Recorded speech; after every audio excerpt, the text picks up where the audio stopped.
फिरौनियत ये तेरी बेनकाब करेंगे, मज़लूमों के दिफा के हम असबाब करेंगे।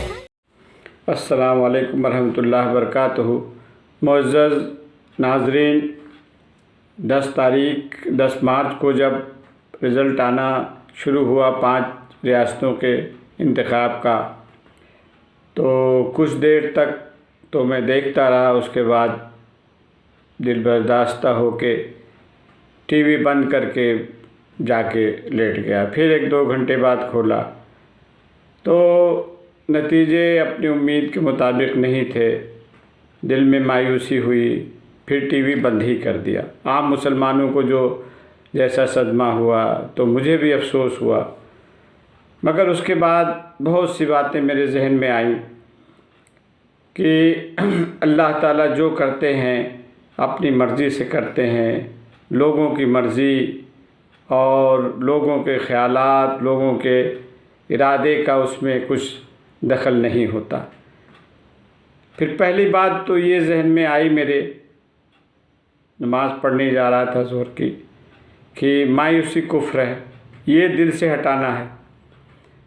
और कुरान शरीफ की कई आयतें मेरे जहन में आईं। उसमें सूरह बकरा की आयत नंबर 216 है कि जिसको तुम नापसंद करते हो वो हो सकता है अल्लाह के लिए बेहतर है, अल्लाह ताला उसको पसंद करते हैं, अल्लाह की नज़र में अच्छी हो। और जिसको तुम पसंद करते हो सकता है वो अल्लाह की नज़र में अच्छी ना हो।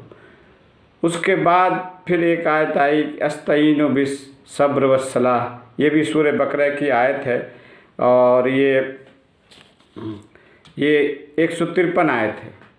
इन्नल्लाह मअस सब्र, अस्तईनु बिस सब्र वस्सलाह इन्नल्लाह मअस साबिरीन। सब्र और नमाज से सहारा हासिल करो और अल्लाह ताला जो है सब्र करने वालों के साथ है। फिर ये बात जहन में आई कि देखिए हमारी अपनी कमज़ोरियाँ कहाँ हैं, क्यों ऐसा हुआ और क्या हमको मिला, क्या खोया। देखिए इसमें तो एक तो बीजेपी की जीत हुई है, जाहिर में नज़र आ रहा है। लेकिन आप ये देखिए इस इलेक्शन में कितनी अच्छी बातें हुई हैं जिन पे आपकी नज़र नहीं जा रही। पहली की बात तो ये कि यूपी में और चारों स्टेट में मुसलमान अल्हम्दुलिल्लाह मुत्तहिद हुआ है। इतना मुत्तहिद और किसी इलेक्शन में नहीं हुआ। मुसलमान सब ने जम के पूरे मिल के समाजवादी पार्टी को वोट दिया है और समाजवादी के 125 सीटें मिली हैं, वो सिर्फ मुसलमानों की मरहून मिन्नत है। यादव समाजवादी मुसलमानों ने दिया है। उसके बाद अगर मुसलमान न मिलते तो इनको एक भी सीट नहीं मिल सकती थी, हो सकता है 2-4 मिल जाती। ये हुआ है। और जहरीले लोग जो कुछ जहर उगलते थे, काशी मथुरा जिन्होंने एजेंडा बनाया था, वो साफ़ हुए हैं। तो जाहिर सी बात है खुशी हुई है, इनके लोग नाच रहे हैं, कूद रहे हैं। लेकिन ये आज आप देख रहे हैं, अब आप ये 2014 के इलेक्शन में जाएं, 2017 में जाएं, 2019 में जाएं, जो लोग उछल रहे थे, नाच कूद रहे थे, उसमें आज कितने नहीं हैं।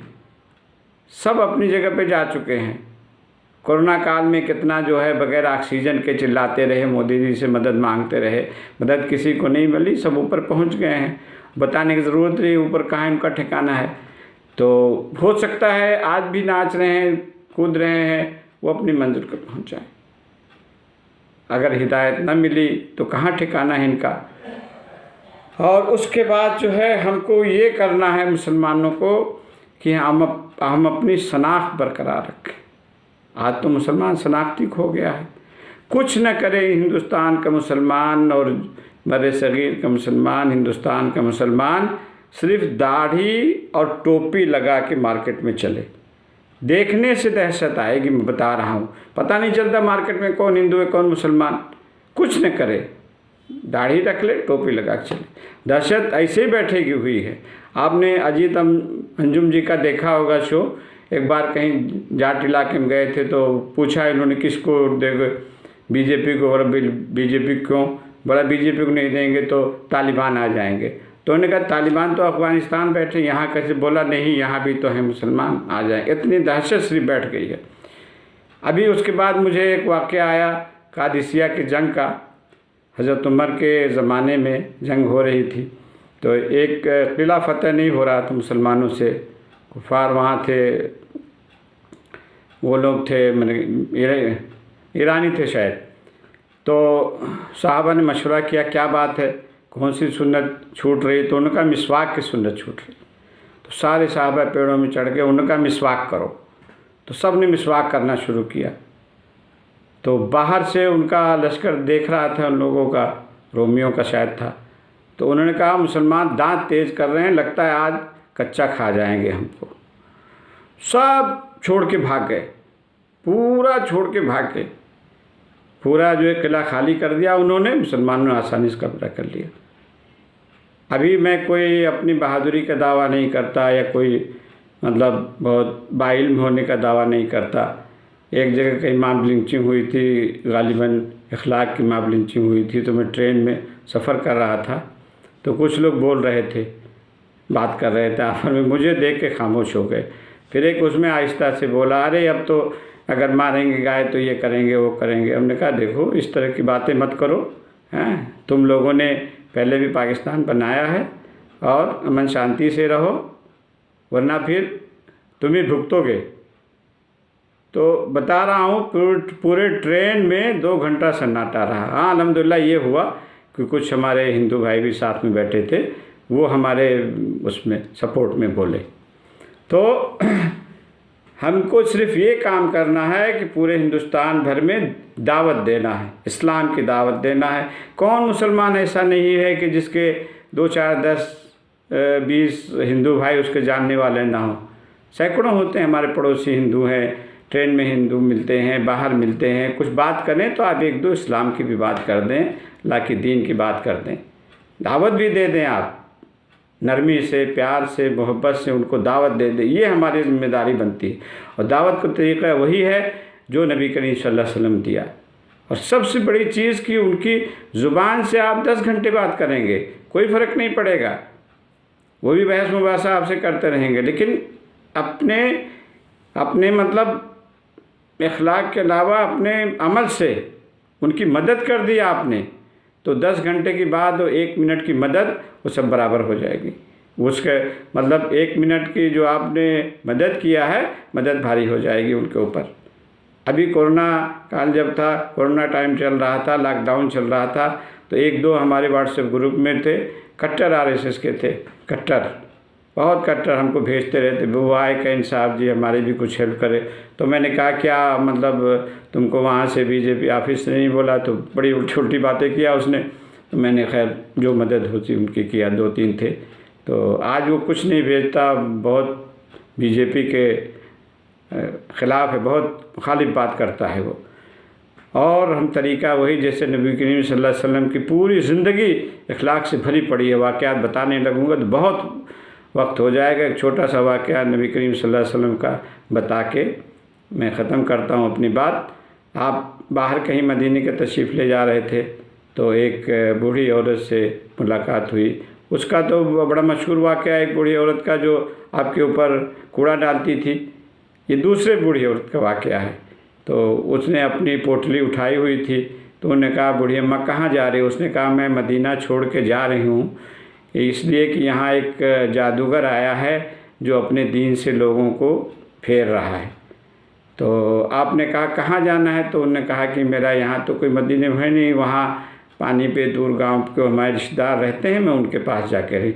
आपने कहा कि अम्मा जी अपनी पोटली मुझे दे दो। आपने उसकी पोटली सर पे रखी, बात करते कर गए, उसको पानी पिलाया, खजूरें खिलाई रास्ते में। जब पहुँच गई तो आपने कहा कि अम्मा जी क्या आप अपनी जगह पहुँच? यही गाँव? बोला हाँ बेटा तुम्हारा बहुत शुक्रिया, लेकिन तुम कौन हो, तुमने नहीं बताया। तो उन्होंने कहा मैं वही मोहम्मद हूँ जिसको लोग झूठा कहते हैं, जादूगर कहते हैं। उसने कहा अगर तुम्हारा नाम मोहम्मद है, तुमसे अच्छा इंसान मैंने नहीं देखा, और वापस हो गई, ईमान लाई।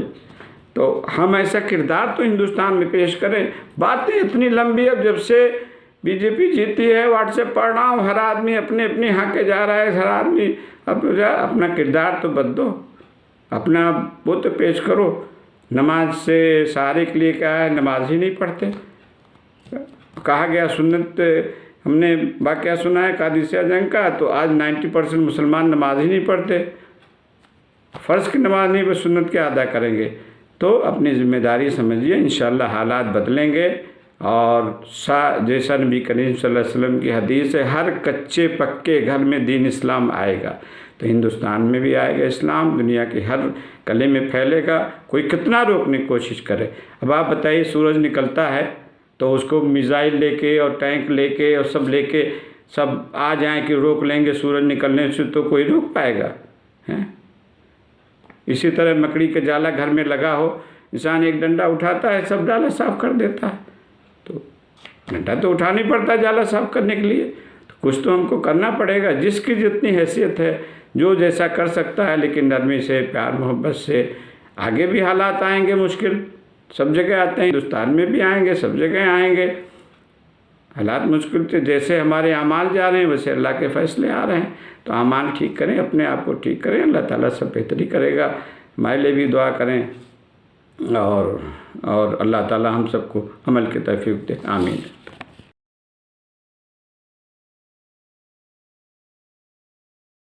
मुफ्ती अरबी ड्रेस, इस्लामिक फ़ैशन, अरबी इक़लात, मकतब के बच्चों के लिए एक नायाब तोहफ़ा। रमज़ान, ईद और दीगर तक़रीबात के लिए उम्दा क्वालिटी के दिलकश खूबसूरत अरबी ड्रेसेस इंडिया में कहीं भी हासिल करने के लिए अभी कॉल करें। मुफ्ती अरबी ड्रेस, इब्राहिमपुरा, भोपाल, इंडिया।